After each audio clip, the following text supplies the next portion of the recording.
Well, I wish I was a little more away from civilization. That was a acorn woodpecker on my right. I'm pretty sure. I've gotten to know those guys. That happy little sound. And there was a jogger on my left, which makes me feel a little self-conscious. But then again, that's nothing new for an old guy, particularly when he's sitting in front of a camera.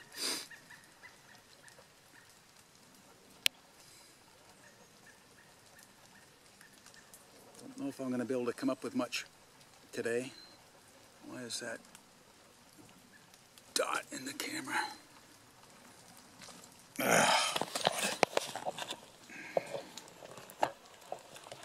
Is that any better? Oops.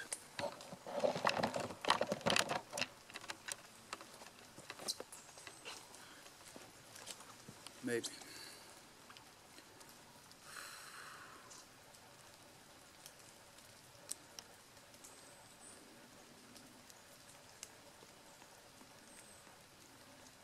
I mean, what would the, if you had the power of a good screenwriter, good science fiction plot, to create a children's movie with a delightful narrative, I guess you could imply a happy ending, but we don't have to ever know the ending, for the planet Earth.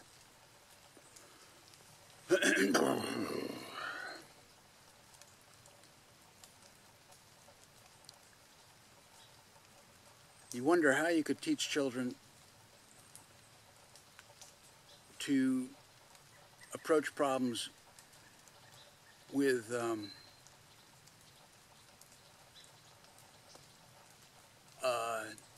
deep desire to understand the whole picture. Anyways, what I've had on my mind is the quote from a friend,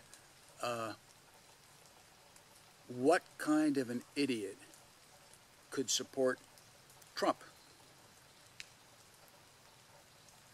Well, I don't think it's all that complicated. Be an American idiot. And then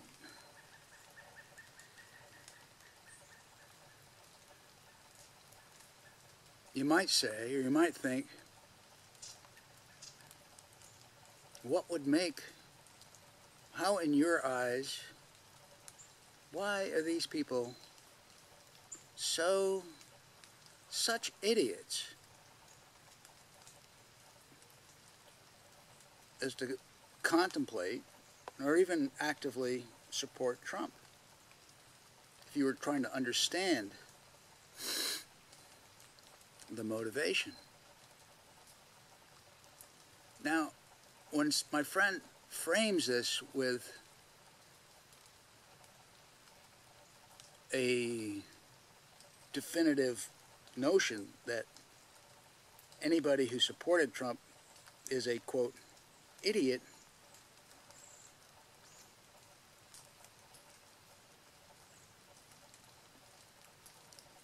seems like you're not exactly opening yourself up to dialogue with somebody who might be an American idiot.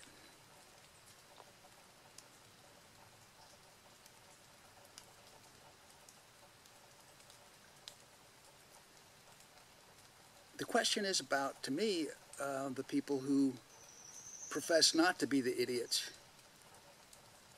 who claim to be of a higher caliber of intelligence, like many of my friends.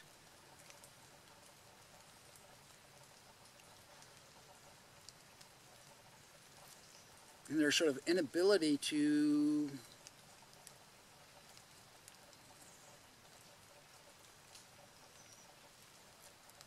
ask the questions of why. Why is there this fundamental resistance against what seems to be this mainstream idea of what progress constitutes.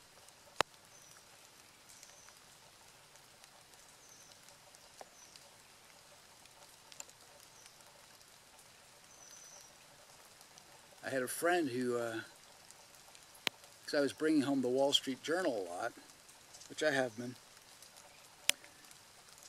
and he's not the only one, who suggested to me, don't you know who owns the Wall Street Journal?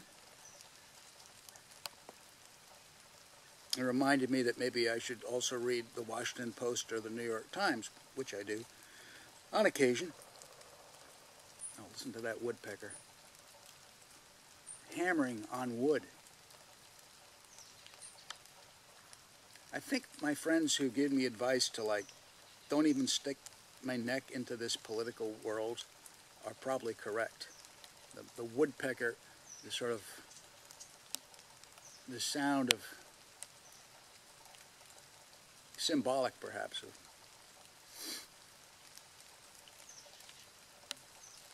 the wood thickness, that you're in a losing. Can you hear that? Probably not going to go too much further with this conversation. I'm reminded of a couple of songs.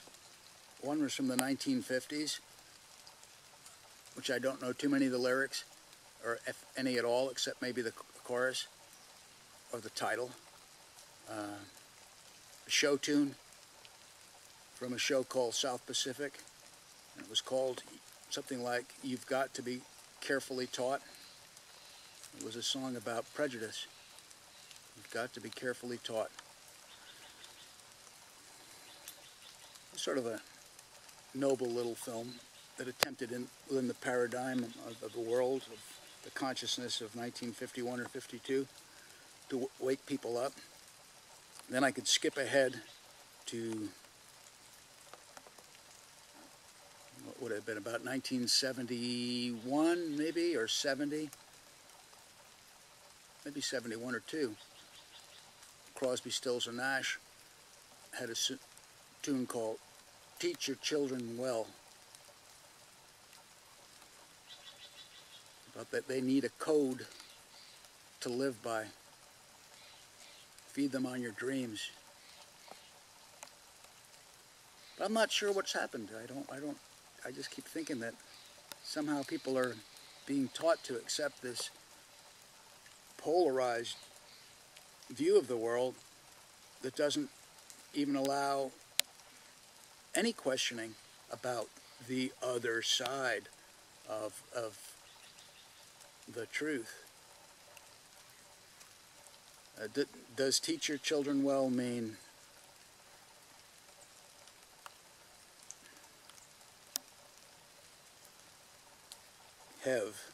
don't surrender an inch, unrelenting fight, unrelenting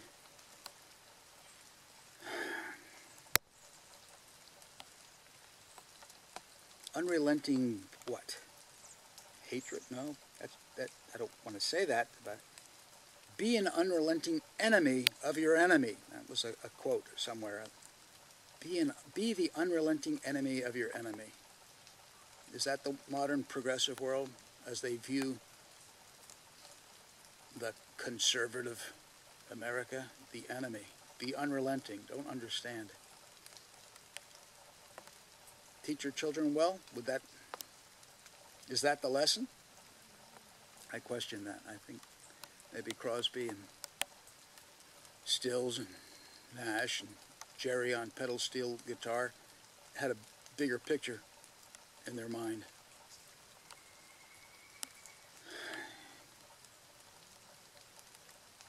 Teach your children well that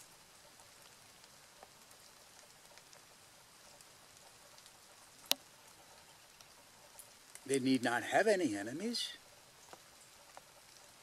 that they have incredible power?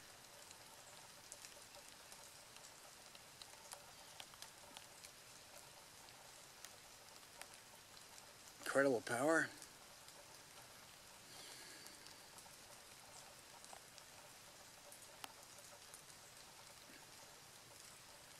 Teach your children well that we are all in the same boat. We, the planet. Maybe the anxiety of the right is mirrored by the anxiety of the left. Maybe we would be better off to lessen that anxiety with harsh rhetoric. Approaching violence, in a way, I see it a lot. I've seen it a lot, put it that way. I've seen it too much.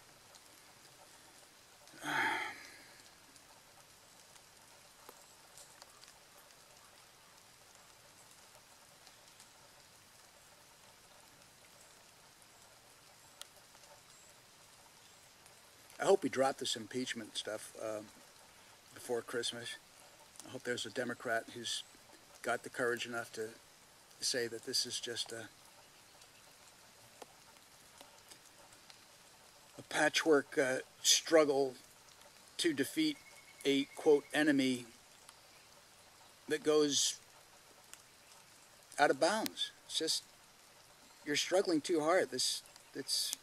No.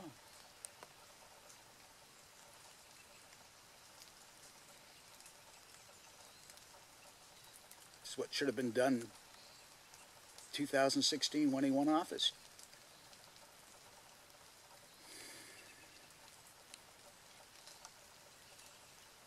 He won.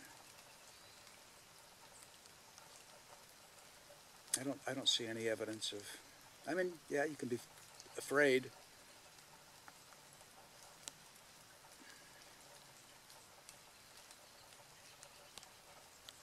You know, the FBI, I don't want to get into the FBI's, the report by the Inspector General Horowitz and what he found with the whole FBI investigation.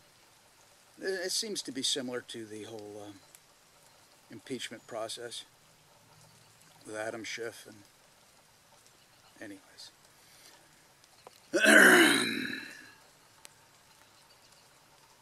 We've got a much bigger mission on the planet, and that's to me finding the path of sustainability for our children, and it involves embracing conservative ethic as well as the liberal ethic. Neither one are the enemy of the other. Everything's open to debate. Democracy is worth holding on to.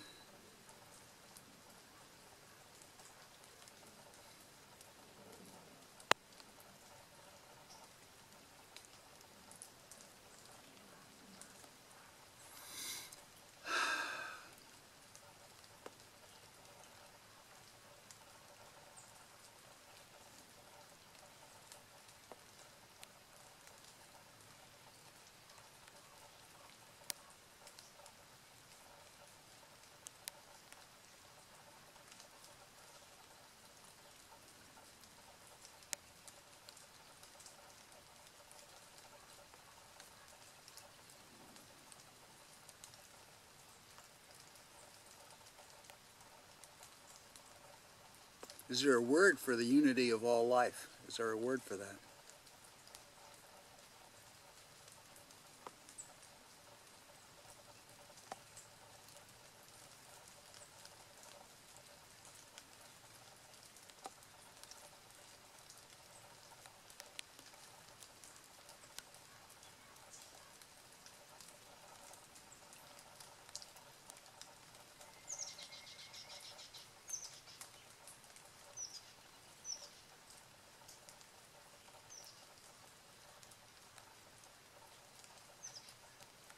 It is what it is.